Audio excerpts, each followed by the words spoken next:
আসসালামু আলাইকুম সম্মানিত ভিউয়ার্স, দোয়া কবুলের আলোচনা পার্ট 2-তে আপনাদের সকলকে স্বাগতম। আজকে আমরা আরও কিছু বিষয় সম্পর্কে জানাবো যে এই সময়গুলোতে দোয়া করলে আমাদের দোয়াকে আল্লাহ রাব্বুল আলামিন কবুল করবেন।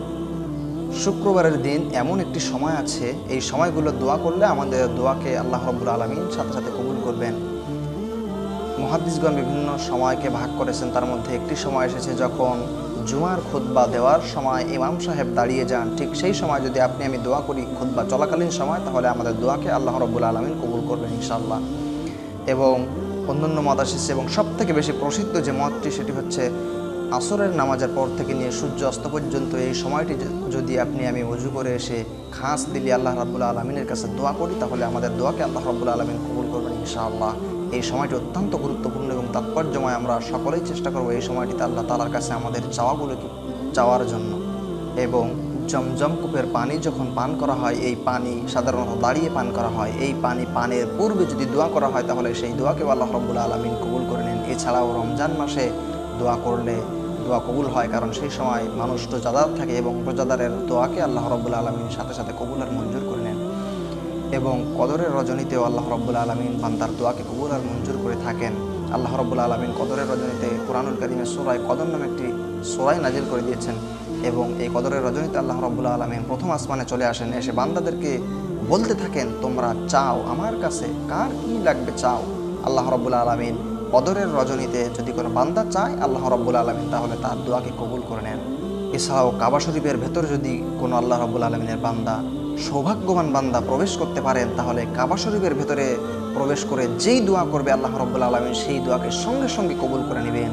কাবা শরীফের ভেতরে দোয়া করলে দোয়া ফেরত হয় না, কিন্তু আমরা তো সাধারণ মানুষ, আমাদের তো আর কাবা শরীফের ভেতরে প্রবেশ করার সুযোগ নাই। তবে একটা সুযোগ কিন্তু আছে।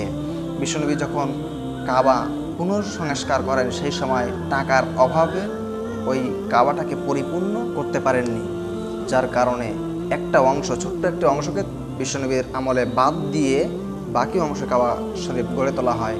অর্থাৎ কাবা শরীফের এক সাইডে দেখবেন গোলাকৃতি একটা জায়গা আছে স্তম্ভের মতো, এই অংশটাও কিন্তু কাবা শরীফের অংশ। সুতরাং সুযোগ পাইলে এখানে উঠেও আপনারা নামাজ আদায় করতে পারেন। তাহলে কাবা শরীফের ভিতরে নামাজ আদায় করলে যেমন দোয়া কবুল হতো, এই স্থানে গিয়ে নামাজ আদায় করলেও ঠিক তেমনিভাবে দোয়াগুলো কবুল হবে ইনশাআল্লাহ। এবং সাফা ও মারওয়া এই পাহাড় যখন সাই করা হয়, হাজী সাহেবরা যখন সাই করেন, এই সময় যদি দোয়া করা হয় তাহলে দোয়াকে কবুল আর মঞ্জুর করেন আল্লাহ রাব্বুল আলামিন। এছাড়াও যখন শয়তানকে পাথর মারা হয়, এই অবস্থায় দোয়া করলে আল্লাহ তাআলা দোয়াকে কবুল করে থাকেন। এবং আরাফার ময়দানে যখন অবস্থান করা হয়, আরাফার দিন, এই আরাফার ময়দানে হাজীদের দোয়াকে আল্লাহ রাব্বুল আলামিন কিন্তু কবুল করে থাকেন। যারা হজে যাবেন তাদের জন্য এটা সুবর্ণ সুযোগ, এই সময় দোয়া করলে আল্লাহ রাব্বুল আলামিন দোয়াকে কবুল করেন। জিলহজ মাসের প্রথম 10 দিন এই সময়টাও যদি দোয়া করা হয়, অর্থাৎ কুরবানির আগ পর্যন্ত, জিলহজ মাস যেদিন থেকে শুরু হয় ওই দিন থেকে নিয়ে কুরবানির ঈদের আগ পর্যন্ত এই দীর্ঘ সময়টাতে দোয়া করলে আল্লাহ রাব্বুল আলামিন আমাদের দোয়াকে কবুল করে থাকবেন। এই জন্য সামনে আসছে কোরবানি, এই কোরবানির সময়ের পূর্বে যেই দোয়াটি আছে, যেই সময়টি, এই সময়টিতে যদি আমরা দোয়া করতে পারি তাহলে আমাদের দোয়া কিন্তু আল্লাহ রাব্বুল আলামিন কবুল করবেন ইনশাআল্লাহ। এবং রোগী দেখার সময় যদি দোয়া করা হয়, ওই দোয়াকে হাদিসের মধ্যে এসেছে, ওই দোয়াকে আল্লাহ রাব্বুল আলামিন কবুল করেন। এই জন্য যখন আমরা রোগী দেখতে যাব, অসুস্থ মানুষদেরকে দেখতে যাব, তখন আমরা রোগীদেরকে নিয়ে অথবা রোগীদেরকে ছাড়াই আমরা দোয়া করব, তাহলে আল্লাহ তাআলা আমাদের দোয়াকে কবুল করবেন ইনশাআল্লাহ। মৃত্যুপথের যাত্রী যেই ব্যক্তি মৃত্যুবরণ করছে, এই ব্যক্তির পাশে বসেও যদি দোয়া করা হয় তাহলে আল্লাহ তাআলা ওই দোয়াকেও কবুল করেন, কারণ মৃত্যু ব্যক্তির পাশে তখন ফেরেশতারা উপস্থিত থাকে।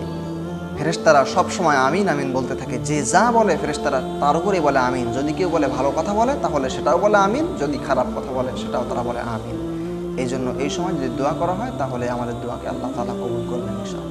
এবং আমাদের বাড়িতে অনেকের মোরগ আছে, এই মোরগ যখন ডাকে, মোরগ ডাকা অবস্থায় যদি আমরা দোয়া করি তাহলে আমাদের দোয়াকে আল্লাহ রাব্বুল আলামিন কবুল করবেন, কারণ এই মোরগ তখনই ডাকে যখন তারা ফেরেশতাদেরকে দেখতে পায়, তখন কিন্তু মোরগগুলি ডাকে। আর ফেরেশতাদেরকে যখন দেখতে পায় ওই সময় যদি আপনি দোয়া করেন তাহলে আপনার দোয়াটাও কিন্তু ফেরেশতাদের মাধ্যম দিয়ে কবুল হলেও হতে পারে। জোহরের ওয়াক্তে শুরু হওয়ার আগে এই যে সময়টা দীর্ঘ 4-5 ঘন্টার মতো সময়, এই সময়টা আল্লাহ রাব্বুল আলামিন আরশের দোয়া দরজাগুলি খুলে রাখেন। এই সময় যদি আমরা কেউ দোয়া করি তাহলে আল্লাহ রাব্বুল আলামিন আমাদের দোয়াখানা কবুল করবেন। এই জন্য এই সময়টাও আমরা দোয়া করতে পারি। আজকের যে কথাগুলি বললাম, আপনারা এই সময় যদি দোয়া করতে পারেন তাহলে কিন্তু আমাদের দোয়াকে আল্লাহ রাব্বুল আলামিন কবুল করতে পারে, অবশ্যই কবুল করতে পারে। আমাদের চাওয়াগুলোকে আল্লাহ রাব্বুল আলামিন ফেরায় দিবেন না, কারণ তিনি বলেছেন ক্বালা রাব্বুকুম উদউনি আস্তাজিব লাকুম, তোমরা আমাকে ডাকো, আমি অবশ্যই তোমাদের ডাকে সাড়া দিবই।